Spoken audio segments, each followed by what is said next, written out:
हरिओम प्रिय दर्शकों, यदि आपकी कुंभ राशि है या कुंभ लग्न है तो इस वीडियो को पूरे ध्यान से देखिएगा, समझिएगा। क्योंकि जैसे कि आपने थंबनेल में पढ़ा कि 25 नवंबर से लेके 31 दिसंबर के बीच में ये घटनाएं घटने वाली हैं, होने वाले हैं बड़े बदलाव। तो क्या घटनाएं घटेंगी, क्या होने वाला है, इसे हम अच्छे से समझेंगे। साथ में इसमें हम समझने वाले हैं, जैसे आप कुछ न कुछ वीडियो देखते ही रहते हैं और जो वीडियो में आप देखते हैं तो किसी वीडियो में बताया जाता है कि बहुत अच्छा होने वाला है, तो फिर दूसरी वीडियो में बताया जाता है कि बहुत बुरा होने वाला है। पर होगा क्या, इन सब का एक साथ ही हम इस वीडियो में रिजल्ट जानेंगे। जो ग्रहों के बदलाव होने वाले हैं उनसे कौन से राजयोग बने, कौन से दुर्योग बने, सभी का प्रभाव इसमें हम एक साथ समझने वाले हैं। तो इस वीडियो को आपने देख लिया तो फिर आपको टेंशन फ्री हो जाना है और सभी का रिजल्ट एक साथ आप समझ पाएंगे। कन्फ्यूजन जो था आपके बहुत सारी वीडियो देखने के बाद वो दूर हो पाएगा। तो आइए सबसे पहले समझ लेते हैं एक एक ग्रहों की स्थितियां। तो सूर्य की बात करें तो सूर्य 16 नवंबर से ही और मंगल ने अपना राशि परिवर्तन करके और मंगल की राशि में सूर्य गोचर कर रहे हैं और मंगल अपनी राशि में ही गोचर कर रहे हैं। चंद्रमा की बात करें तो वो 2.25 दिन में ही अपना राशि परिवर्तन करते रहते हैं। और बुध की बात करें तो बुध इस समय कई बार अपना राशि परिवर्तन कहा जाए तो वक्री मार्गी हो रहे हैं, उदय हो रहे हैं, अस्त हो रहे हैं। ये कई स्थितियां हैं जो कि बुध अपनी स्थितियों में बदलाव कर रहे हैं। इनका क्या प्रभाव होगा ये भी हम समझेंगे। बृहस्पति की बात करें तो 31 दिसंबर से अपना जो है तो वक्रत्व छोड़ के, अभी तक ये वक्री थे, अब मार्गी होने जा रहे हैं। इसके अलावा शुक्र की बात करें, ये इस समय अपनी राशि में गोचर कर रहे हैं और फिर जो है तो अपनी राशि को छोड़ के और 25 दिसंबर से मंगल की राशि में गोचर करेंगे।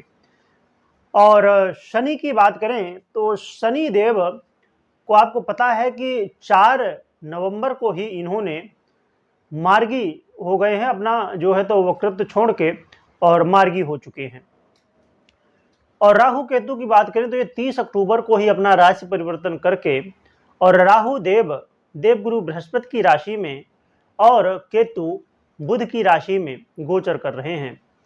तो देखा जाए तो ये 9 के 9 ग्रहों का जो ये परिवर्तन हुआ है, इनसे कई योग बनने वाले हैं। हम मुख्य योगों की बात कर लेते हैं। जैसे कुंभ राशि वालों के लिए रोचक पंच महापुरुष योग जो कि मंगल निर्माण कर रहे हैं, ये बहुत बड़ा योग राजयोगों में से, श्रेष्ठ राजयोगों में से एक आता है। इसके अलावा सूर्य भी साथ में बैठे तो इससे सौर योग का निर्माण हो रहा है। और जैसे ही सूर्य 16 राशि परिवर्तन करेंगे और मंगल 28 को करेंगे तो उस समय ये देवगुरु बृहस्पति से नवम पंचम योग में आ जाएंगे और आपके जीवन में जो समस्याएं हैं उनको दूर करेंगे। क्या करेंगे हम समझेंगे। इसके अलावा लक्ष्मी नारायण के योग का भी निर्माण होगा और इसके अलावा और भी अन्य दिव्य योग बन रहे हैं, जो कि कुछ योग ऐसे हैं जो कुछ दिनों को ही बन रहे हैं। जैसे चंद्रमा है, चंद्रमा का गोचर बदलता रहता है, तो जैसे ही ये देवगुरु बृहस्पति के साथ आएंगे तो गजकेसरी योग भी बन जाएगा। इस तरह जो है कई राजयोग के निर्माण हो रहे हैं। तो इनका सबका क्या रिजल्ट होगा आइए समझते हैं। तो सबसे पहले बता दूं कि यदि आप अपने कार्य क्षेत्र को लेकर बहुत ज़्यादा परेशान थे, आपको नौकरी नहीं मिल रही थी या आप नौकरी कर रहे हैं, अपना कोई प्रोफेशन कर रहे हैं, जॉब कर रहे हैं, यहाँ पर अड़चने आ रही थी, तो ये अड़चने दूर होंगी और आपको प्रमोशन की स्थिति और अपनी सैलरी में इंक्रीमेंट की संभावना बन रही है। ये समय रहेगा जिस समय आप बात कर सकते हैं। इसके अलावा देखा जाए तो यहाँ पर आपके मान सम्मान की भी वृद्धि होगी। यदि आप निर्णय जो ले रहे थे वो कहीं ना कहीं गलत साबित हो रहे थे, तो अब आपके निर्णय सही साबित होंगे। और इसके अलावा देखा जाए तो यदि आप सरकारी क्षेत्र से जुड़े हुए काम करना चाहते थे, वहाँ पर रुकावटें यदि आ रही थी, तो वहाँ पर भी आपको अब विजय मिलने वाली है। और यदि आप गाड़ी वाहन लेना चाहते थे या प्रॉपर्टी लेना चाहते थे, खुद का घर बनाना चाहते थे या कोई यात्रा करना चाहते थे छोटी, अपने इंडिया में ही, भारत में ही, तो आपको यात्रा करने का भी मौका मिलेगा और साथ में प्रॉपर्टी ले पाएंगे, गाड़ी वाहन ले पाएंगे।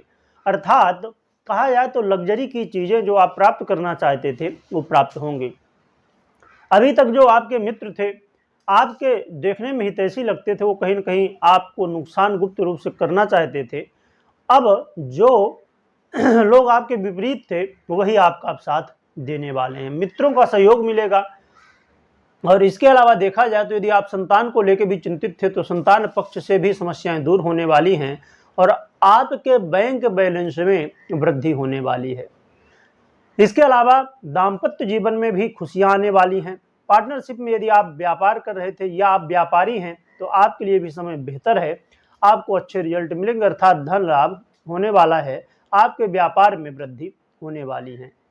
और दाम्पत्य जीवन की जो बाधाएं थी, अड़चनें थी, जो वाद विवाद की स्थिति बनी थी, उसमें कमी आएगी और जीवन में खुशहाली की स्थिति बनेगी। तो देखा जाए तो यहाँ पर भाग्य का भी साथ मिलता हुआ, जिससे आपके काम जो अभी तक रुके हुए थे या कोई ना कोई समस्या आ रही थी उसमें, अब वो दूर होके और काम बनेंगे। परंतु प्रिय दर्शकों, यहाँ समझने वाली बात ये है, जो लोग अभी तक बने हैं, बहुत लोग तो स्टार्टिंग में ही चले जाते हैं, परंतु जो अभी तक बने उनको समझने की ज़रूरत है। मैं जो हमेशा बताया करता हूँ कि अपनी जन्म कुंडली का विश्लेषण करना चाहिए, अर्थात देखना चाहिए ये जो ग्रह गोचर में बहुत अच्छा आपको रिजल्ट दे रहे हैं, बड़े बड़े राजयोग बना रहे हैं, तो क्या आपकी जन्म कुंडली में इनकी स्थिति बेहतर है? ये क्या उच्च के हैं कि या ये कोई केंद्र में बैठे हैं या त्रिकोण में बैठे हैं, या किसी तरह देखा जाए तो ये बली हैं, षट बल में बली हैं या अंश बल से मजबूत हैं, किसी शुभ ग्रह से दृष्ट हैं। बहुत सारी स्थितियां होती हैं जिससे ये ग्रह बली होते हैं और आपको अच्छा रिजल्ट देते हैं। परंतु यदि ये पीड़ित हैं, नीच के हैं या किसी त्रिक भाव के ग्रह के साथ युति किए हुए हैं, दृष्ट हैं, या ये अंश बल से ही कमजोर हैं, ये मृत अवस्था में हैं, या किसी तरह देखा जाए तो ये पीड़ित है, तो फिर ये रिजल्ट, यदि ये पीड़ित हैं तो रिजल्ट आपको नहीं मिलेंगे, और यदि अच्छी अवस्था में हैं तो ये रिजल्ट मिलेंगे। और इस समय महादशा, अंतरदशा, प्रत्यंतर दशा, सूक्ष्म दशा, प्राण दशा किसकी चल रही है? ये जो 5 दशाएं हैं, ये किसकी कौन सी चल रही है? तो ये सब का समझना बेहद ज़रूरी है। यदि आप ये समझना चाहते हैं तो दिए हुए नंबर पे आपको व्हाट्सएप में मैसेज करना है, कॉल नहीं करना है, व्हाट्सएप में मैसेज करके और आगे की जानकारी आप प्राप्त कर सकते हैं। इसके अलावा हम उपाय की बात करें तो उपाय की यदि हम बात करते हैं तो बहुत ज़रूरी है कि आप हनुमान जी की आराधना एक तो करते रहें, क्योंकि शनिदेव से आप पीड़ित हैं, तो इसके लिए हनुमान जी की आराधना करना और साथ में राम दरबार की आराधना करना, क्योंकि यदि राम दरबार की आराधना करते हैं उसमें हनुमान जी भी आ जाएंगे और पूरा राम जी का परिकर ही आ जाएगा।